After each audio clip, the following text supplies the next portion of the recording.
వెళ్ళడం కోసం 5 బుద్ధి కలిగిన కన్యకలు ఏమై ఉన్నారట? దివిటెలలో నూనెతోటి సిద్ధంగా ఉన్నారు. సిద్ధపాటు లేని వారు ఏమయ్యారండి?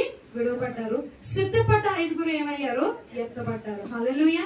అంటే ఏదో పిలిచారు కదా వచ్చానని ఎవ్వరు అనుకోవద్దు. పిలిచిన పిలుపుకు మీరు ఏమవ్వాలి? లోపడాలి. ప్రియ దేవుని సంగమా, ఒక్కటి మీ హృదయంలో అనుకున్నప్పుడు నిశ్చయంగా దేవుడు నాకు ఇస్తాడు అని నమ్మి ప్రార్థనలో పాల్గొంటూ పొందండి.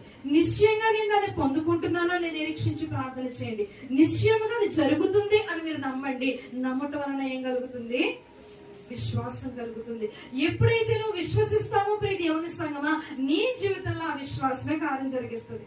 దేవుడు అంటున్నాడు కదా, అమ్మా నీ విశ్వాసమే నేను స్వస్థపరిచింది. హల్లెలూయా. ఇదిగో ప్రియ దేవుని కుమారుడా కుమార్తె, నీ విశ్వాసమే నేను స్వస్థపరచబోతుంది. నీ విశ్వాసమే నీలో కార్యం జరిగించబోతుంది. నీ విశ్వాసమే నీలో విడుదల కలిగించబోతుంది.